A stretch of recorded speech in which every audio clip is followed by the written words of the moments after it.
But if the case is not it, then let them get it in. Let them get it out of their system. Maybe this is the best FWB friends with benefit scenario because they know they don't want to end up together, but yet they have respect for each other. Hi, I'm Anthony. And I'm Jeffrey. And welcome to So, What's Trending?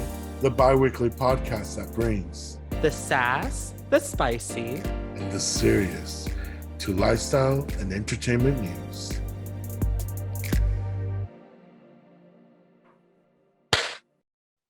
I think that was it. It took us 10 episodes, but I think that was it. 10 episodes in. Hello, guys, and welcome to the last show of the season, okay? This is our 10th episode. Thank you guys so much for joining us, and we're so excited to be here, and I hope you guys are just keeping in touch with everything we have in our social medias and everything from our YouTube or wherever you listen to us. Thank you. And so we'll start with Anthony. You know, how have you been? How was your Halloween weekend? As everyone know, we took a little hiatus for Halloween, even though personally for me, I didn't really do anything. But we were actually originally supposed to record for Halloween. We were originally supposed to. But here was the thing. One, my co was like, it's Halloween. People are probably going to be out. They're probably going to be having fun. You know, children, they just want to have fun. And I'm like, okay, you're right. But here's another thing, you guys. I actually, on Wednesday, I got my booster shot. And, you know, a few hours in, I was okay. But then it was like hour 5, hour 6, where the chills started to happen. And it was pretty bad. And then hour 7, after taking some Tylenol, I got a really horrible migraine. So chills and a migraine. And then I get a text from my co saying, like, do you still want to record? And I'm just like, F no. I was like, we're not recording. Because we usually record on Wednesdays. But we were like, no, it ain't gonna work. My co was so amazing, checked up on me the next day, and I was like, nope, I still feel horrible. So I was like, I couldn't even work. I was like, I was working from home, and I was literally all like, I was in my bed just like dying, and the laptop's like right next to me, and I'm like working, and I'm like, oh my God, I feel sick. Co, can you like post something? I can't, like, I was just like, it was not good. I'm fine now, you guys. I'm okay, but it was not great. And that Halloween, I decided to treat myself with some Domino's pizza. And I don't know if you guys, this is not sponsored. I wish it was. But Domino's is actually doing this deal in which you have a 50-50 chance of getting what is like a surprise freebie. This is not the exact like wording, but what it basically is that if you order online on Domino's, you can have a 50-50 shot of getting an item for free. Whether it was another pizza or it was some chicken wings or whether it was like some cheesy bread, you get it for free. I got me another pizza. So I was like, ooh, 2 pizzas? Yes, please. I put it on my story and everything. I was like, thanks, Domino's. And now I have a lot of leftovers.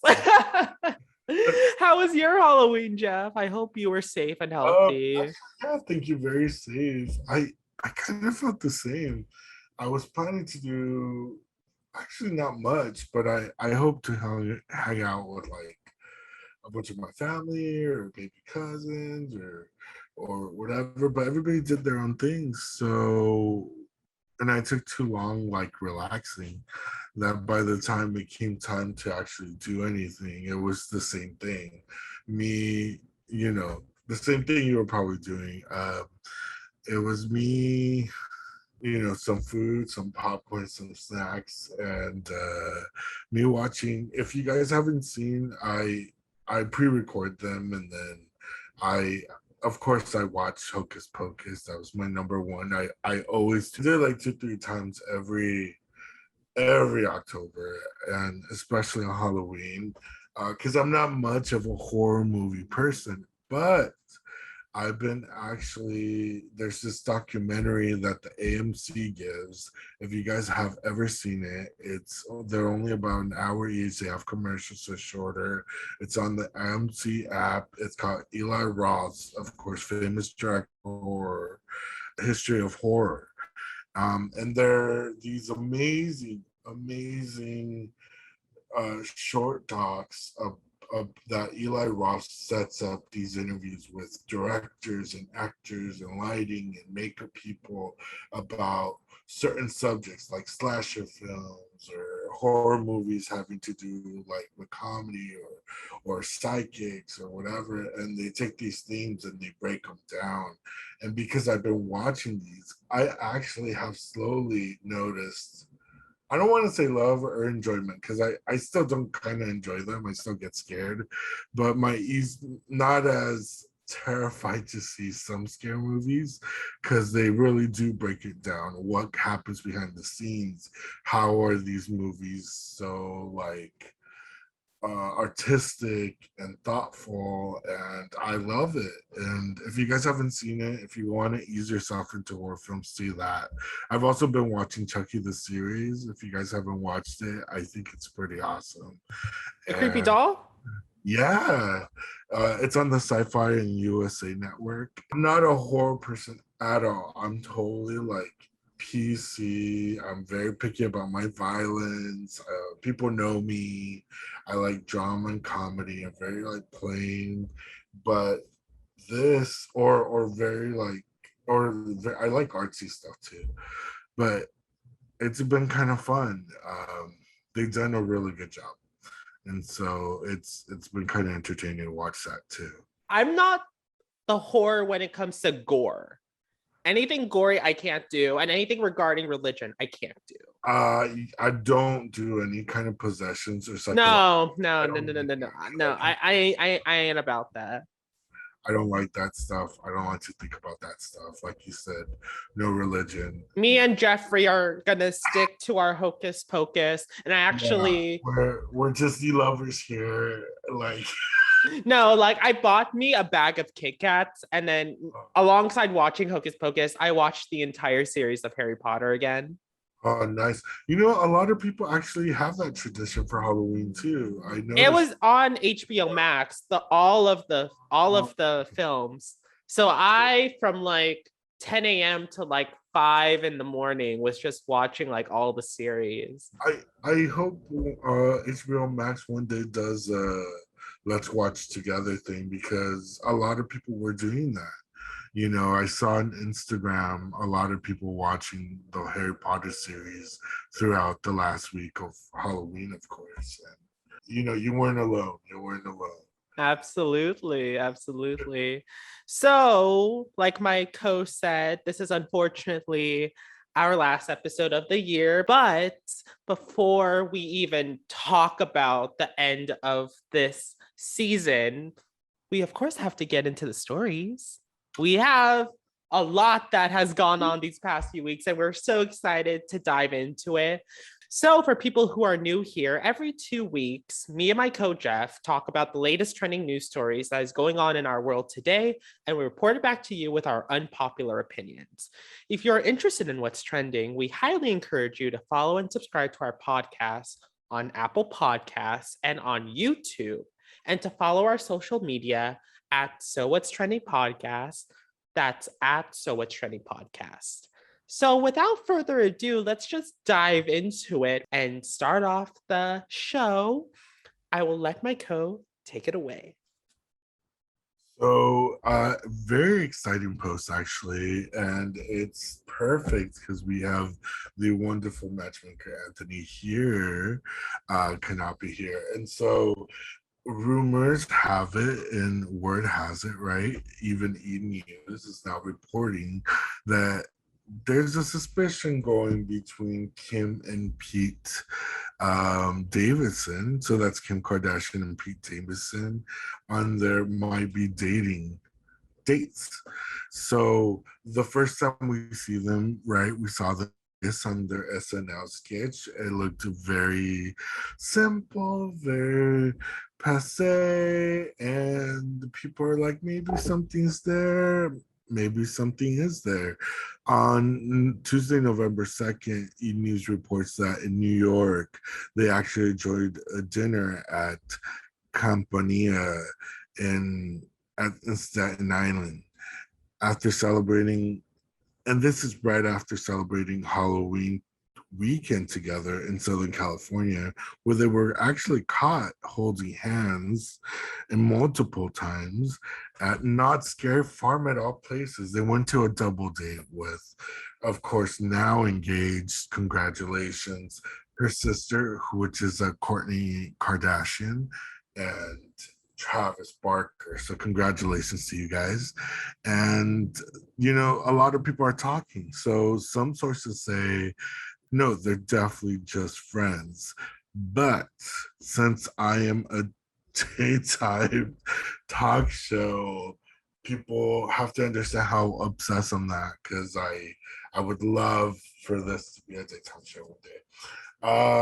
I was watching Drew Barrymore's show actually on the latest episode, and she does Drew's News, where she actually talks about Pete and Kim and actually says that she has an inside source, maybe the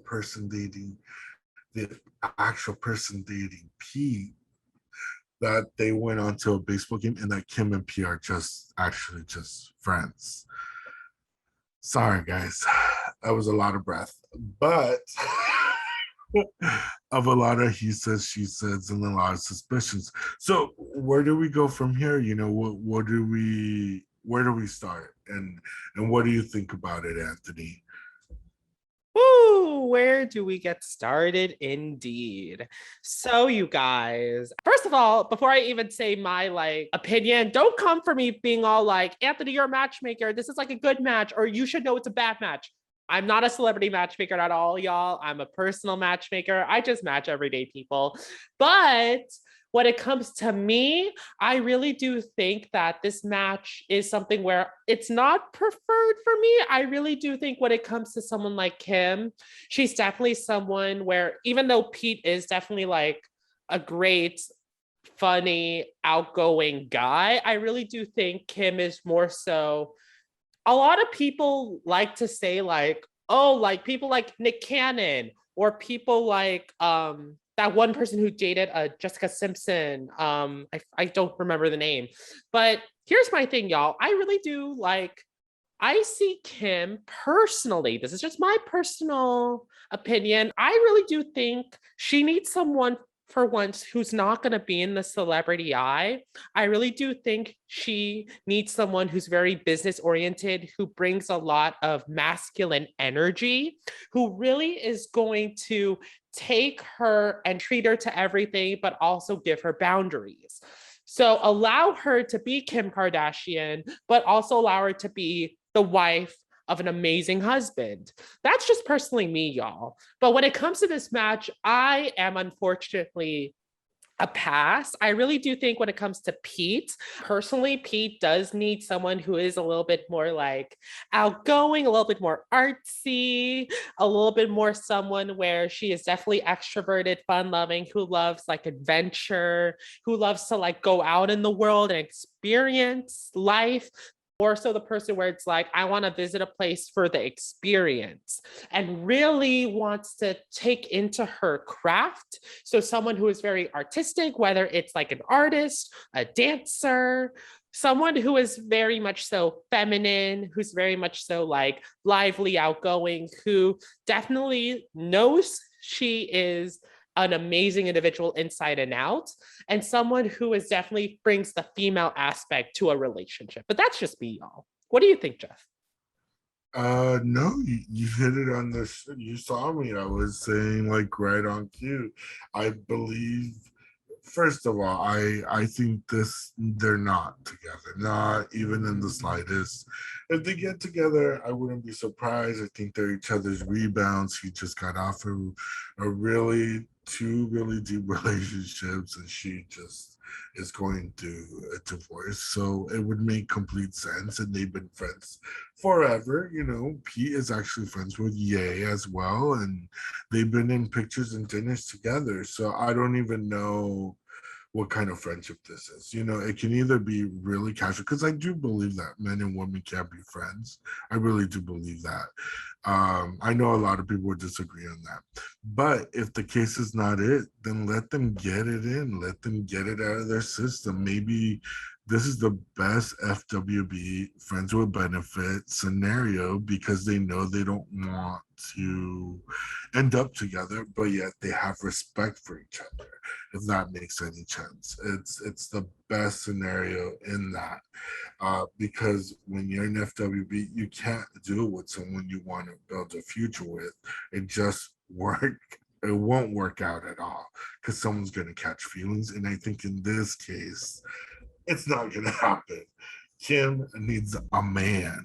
Let me repeat that. A man's. And Pete needs, like you said, someone that's going to be a lot more playful, someone who's going to be really patient and take in things like his weed smoking, and he likes to party and he likes to do that. And there's nothing wrong with that, right? We all went through that. He's a young dude, makes money, works hard, much respect to him. But you know, he still has this kind of boyish frat boy energy. And I don't think that's what Kim is looking for at the moment, you know. But I I must say that. For people who don't know, Pete is 27, Kim is 41. Thank you. Exactly. That's what I mean. Perfect ages. So, you guys, there is a big age gap when it comes to Pete and Kim, which is why, in a personal, professional opinion, I do think Kim needs someone who is a little bit older, maybe mid, late 40s, maybe early 50s, who is very much so business oriented, who is very much so ready to settle down and is ready to definitely bring the aspect of love, but also the aspect of ready to settle down and ready to just live life with my partner. Whereas for someone like Pete, I do think someone who is a little bit younger than him, maybe mid 20s, someone who is definitely, I wouldn't say like a party gal, but someone who definitely likes to go out in the city, and someone who's adventurous, someone who's very creative minded, someone who's very feminine, someone who's just loves doing things for the experiences. And that's just my opinion, y'all. Yeah. No, I mean, I agree with that completely. He needs somebody that's gonna almost even him out, right? I think he needs someone that's gonna be playful and also kind of be the decision maker, because I don't think he's that kind of person. Because he's not one that volunteers to go out. I'm not, that's just my assumption of what his exes have said.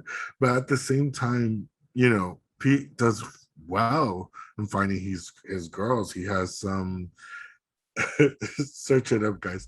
BDE, um, from all the women he has picked up. All the women he has dated have been gorgeous, wonderful, just awesome women, including, of course, we know Ariana Grande. But the list goes beyond that. Look it up, guys. It's a very eclectic, interesting, great list. And I don't doubt he's a great guy either. I just think they're just doing it, or they're just friends who want to forget stuff. So either way, it is what it is. But you're right. Kim needs a man who's going to be settled, and she loves being a mom. So she needs somebody that's ready to be a stepdad and be respectful to co-parenting, and who could handle her in that way. Absolutely.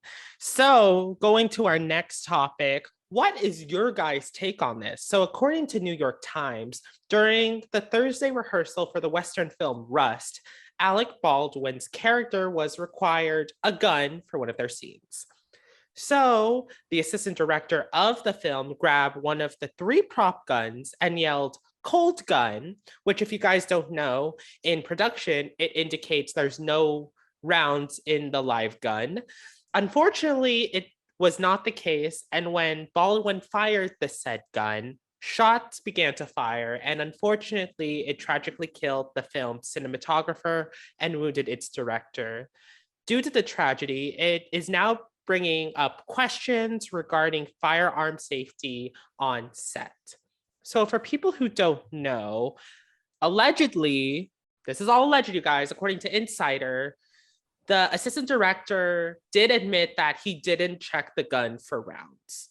According to the International Alliance of Theatrical Stage Employees, Local 44, it was revealed that the gun Baldwin fired had a live round.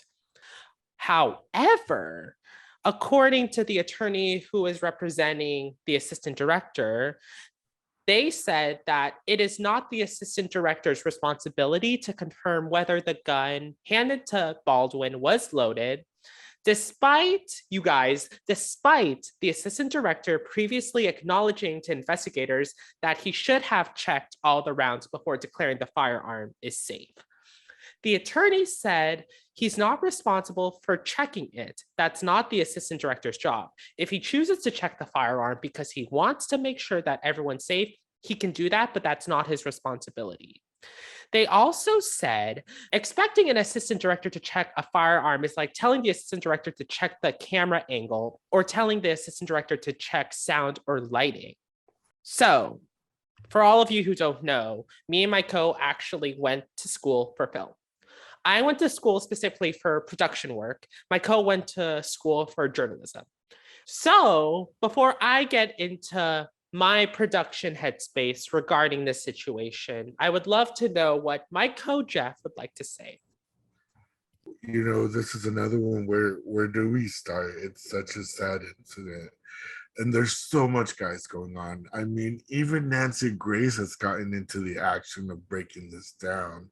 And like our coach said, you know, actually, I'm still kind of, you know, I've been on a lot of film sets, and I've been lucky to both be shadowing and be production assistant to a lot of short films, and I've done theater on and off for a couple years, so I know how props and things in that magnitude work.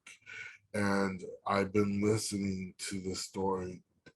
You know, we're talking about it here for the first time because it's an ongoing, it's a serious case. And I mean, even the prop mistress says, you know, she's been lawyered up, and she says, well, it wasn't my fault because when I touched it last, it's everything is he said, she said, right? And now even the assistant director is saying, like, well, I don't remember saying that, and I don't remember, you know, with his lawyer, and so it's his whole case. Aside from all of that, whenever you're handling things like guns and knives, there's so much CGI, there's so much prop stuff out there, there's so much stunt doubles out there. There's, especially for a film this big, there's so many routes you could have gone to it. Even shooting blanks would have been okay if they would have done that scene by itself and done another scene where the person pretends to get shot, and then they would have fixed it with CGI and some sound and some dust and some physical stuff, and that's how it all works and then gets put together for us to see. This should have not happened, and I know people keep saying that, but it's the truth. For a big budget film, I've been on low budgets, a lot of low budget stuff, and luckily enough to be on set on 3 or 4 big budget things where I've been invited to go either observe or actually help out. And let me tell you, should have not happened at all. You have too many assistants, you have a prop master, you have too many people for it not for somebody to check it happened. And it shouldn't have been a real gun to start with. I mean, or even be loaded. There's things we can go about it to make this scene feel real and make Alec, I don't know. First off, let's say Alec Baldwin to me feels innocent. There's no motive here, guys. So whoever keeps blaming him, and you know who you are, it's obvious he had no motive. Why would he have done this? There's no way. And for everybody else, we still don't know. It's up in the air. There should have been guns there. They should have taken more care of that, and they should have choreographed things a lot different. And that prop should have been checked at least 6 times before getting to him. And I know Alex's response was like, well, I don't practice it or whatever. Every actor's different. I've acted with knives and stuff before. Every person is different, right? Every person wants to get a different feel. Some people want the reaction when they're on screen, and some people want to practice it and then get a reaction on screen. So I understand that. I don't budge him too much on that, but I feel horrible for the family. She was way too young. And I'm glad the director's doing better, and I hope things are better. And I hope they find the truth, because the other alleged thing is that some of Hollywood sets right now are protesting because their needs are not being met, the behind the stage crew. And so there's legislation trying to be passed. And they said some of that crew, before that gun was met, had just walked off as well. So they're trying to really research that and see what happens. But I'll stop there and then go to my co and say, how about you? Where are you at this story? Okay, like I said before, and I like to say it multiple times just so I can get my point across. I went to school for film, specifically production work. I understand that we are in the land of Hollywood, and these are just not any like short films or like small feature projects. This is like Hollywood. So I understand that they want to go above and beyond. But the thing is, if you were going to deal with actual live guns, how long does it take to check a gun? Like, let's be real. How long does it take to check a gun? And then even so, you couldn't have gotten different types of guns, you guys. For people who don't know prop guns, there are different types of prop guns. You couldn't have gotten a blank firing gun. You couldn't have gotten a replica gun. You couldn't have gotten like a non-gun. Like, I've seen those types of guns where it's like, it feels like a gun. It fires and sounds like a gun, but it uses a contraption in which it kind of loads the front end so that it can make the firing noise, but it actually doesn't fire anything. You couldn't even do that? Like, here's the thing, like, if you were going to actually use live guns, first off, why should they ever be live? Like, why should there ever be any ammunition in these loaded guns? There shouldn't be any. There really shouldn't. There are good replica guns you can use in this situation that acts and feels like a real gun, but it's not a gun. This is serious, y'all. Like, this unfortunately took a life from someone who was an up-and-coming cinematographer. Moving forward, my thing is just like, why even have the real thing? Like, I know we're in Hollywood. Like, you couldn't have gotten out of your way to at least, with the money that you have in Hollywood, at least get like a blank gun or an airsoft gun and then just use CGI in post-production. That's all you could have done. It does require more work, but it's more safe. And I'd rather be safe than actually take a risk.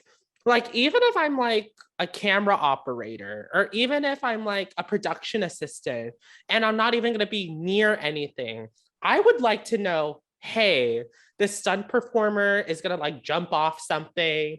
We're going to actually use some form of explosives to explode this car.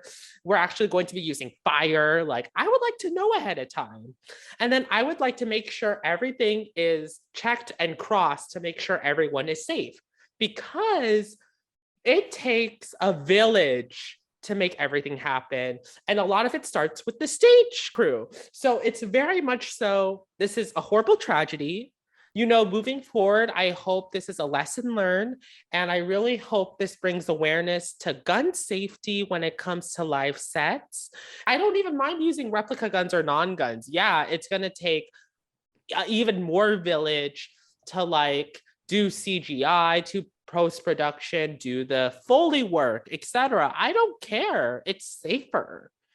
It's not costing lives. And the fact that this sadly occurred, it's horrible. And I don't want this happening in the future. And if it means that we have to take longer alternative routes, I'd rather do that than have someone's life at stake. You're 100% on it. And like you said, that's the confusing part, because we both know what goes into even one scene. If you guys don't know what goes into one scene, especially if it's a physical scene, there's a checklist for light person, assistant, of people who are going to be on set, offset, behind the scenes, everything. It's broken down. It's broken down. So that's why this situation is such a big deal. Not only was it a high budget film, but it was supposedly with some of the most professionals and experienced people on set. And it's a very confusing thing because it just shouldn't have happened. It just shouldn't have. It takes too much of a village to make a scene happen. And it's tragic. And me and my co-hosts, and condolences to the family. We're glad to hear Alec is doing better, and that the director as well is doing better as well. And I hope everybody who had witnessed this or had been part of this, is getting the mental help and assistance they need, because these are very hard, emotional times. Absolutely. So, you guys, we are going to be moving on to our last story, which unfortunately is also a tragedy. I know we hate ending it on tragedies, but unfortunately, it's not looking good for Dorit Kemsley, who is trying to heal from the trauma of the recent home invasion that has occurred. So, according to People, Dorit Kemsley is focused on healing after a robbery took place at her Encino Hills home Wednesday. The 45-year-old Real Housewives of Beverly Hills star was the victim of a home invasion that occurred while she and her two children were asleep and her husband was away in London. A source told People that in the days since her home was broken into, she is continuing to put one foot in front of the other and is trying to keep things as normal as possible for her children while personally trying to heal from the trauma she has experienced. The insider added she has a long journey ahead involving therapy and is committed to the process. So, for people who don't know, it was a total of 3 suspects. 2 of the suspects allegedly walked into Kemsley's bedroom while she was asleep, and she woke up to them standing at the foot of her bed. And allegedly, she was held at gunpoint, and she even begged, like, please don't hurt my babies, don't kill me, I'm a mother. One of the 3 men had the audacity to say, kill her. And she was just begging. She was like, please, please, I'm a mother. Like, please take whatever you want. Like, please. These intruders reportedly ransacked the house for 20 minutes before making off with Kemsley's property. This include handbags, jewelry, anything that they got their hands on, they probably took. And then after the intruders left, she contacted the police and her husband, who, like I said before, is in London. Before I even get into this, I would just like to know, Ko, what is your opinion on this? And what is your opinion on the situation in regards to her safety, in regards to her home? Because unfortunately, this is not the first time that this has happened. It's just a lot. And I would love for you to break it down firsthand. Yeah, I mean, as you know, we are big fans of these franchises, and Beverly Hills is one I watch very closely, guys. And so does my and yeah, like you said before, it's not the first time. This is the first time at this home, which was a new home in the Encino Hills, like we were talking about before. And but she's had a similar incident where it was just actually her, and they took things, you know, that were high price and value.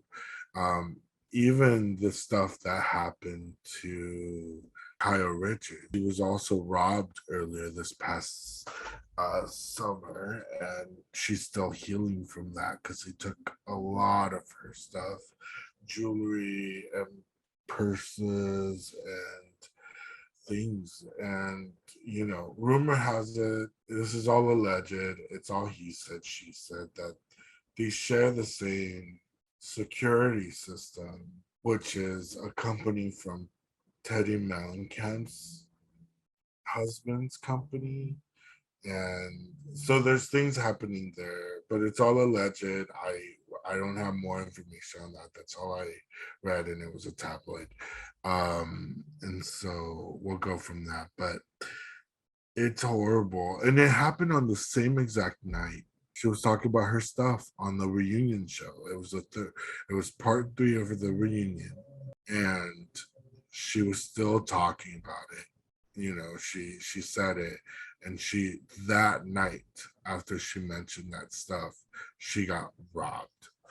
So it's horrible that they have to go through all of this. It's painful, and I hope Dorit gets the help she needs. I'm glad her kids are okay. I'm really, really glad she is okay and that PK is okay. And I hope everything goes great. And I wish nothing but the best for all of them. And I hope they get to share their story when everything has calmed down. And I think this should really teach us a lesson, guys. Stop sharing everything on social media and stop sharing everything out there. There's people looking to go to places and find money. We're in a struggling nation, and people are doing some crazy things. Don't bite. I know it's nice to show off, guys, but I mean, there was even this time in the part 3 reunion where Lisa Rinna, was having a conversation with, of course, Andy Cohen, who's the producer and host of the reunions. And he said he called her as soon as she said that in her garage she had all her vintage dresses, Calvin Klein, Prada, so on and so forth, high end. And she said she ended up moving, thanks to him, moving it into another place. And then on that same time, on the next breath, they started talking about Dorit's jewelry and purses and outfits. I feel horrible. Stealing is never great, and I just feel horrible. I feel like to gone through this twice, just no one deserves it, and I really hope they're safe. And they need better security systems and better security guards.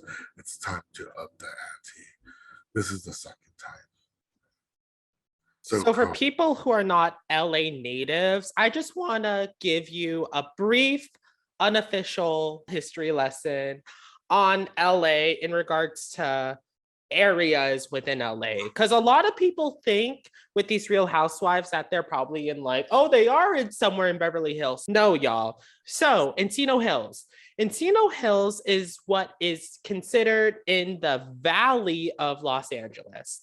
So when I say the Valley, I mean, it's not glitz and glamour whatsoever. If anything, it's very suburban. And for people who don't know, please do not mistake Encino Hills for the actual city of Encino. Those two are different complete cities. If anything, I like to personally compare Encino, in which it has sadly a lot more crime, and then Encino Hills doesn't have as much compared to Encino. So there's that. So if I were to rank everything in a color system with green being safe, red being dangerous, I would consider that area of Encino, so the valley, it's very much so yellow. There are places in which it's safer than others, but there are also places in which it's very dangerous compared to others. And then you have the actual Beverly Hills area, which is considered, it's located in West LA. It's considered, in my opinion, yellow green.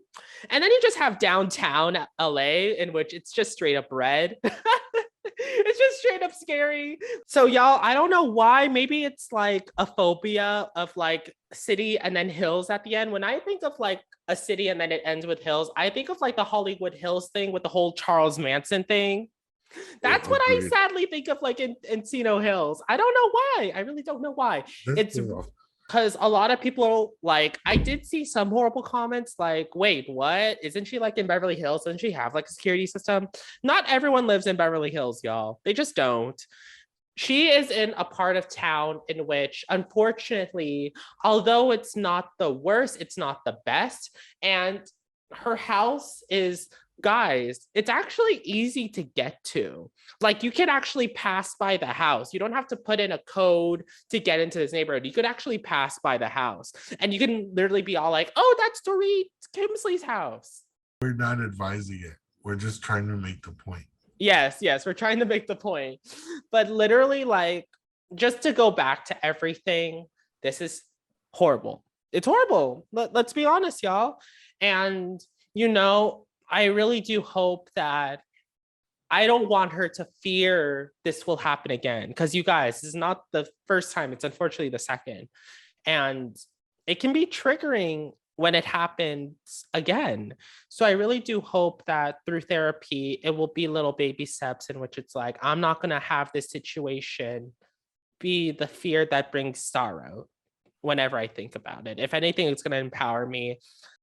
So you guys, that's it. That's all the stories we have for you for today.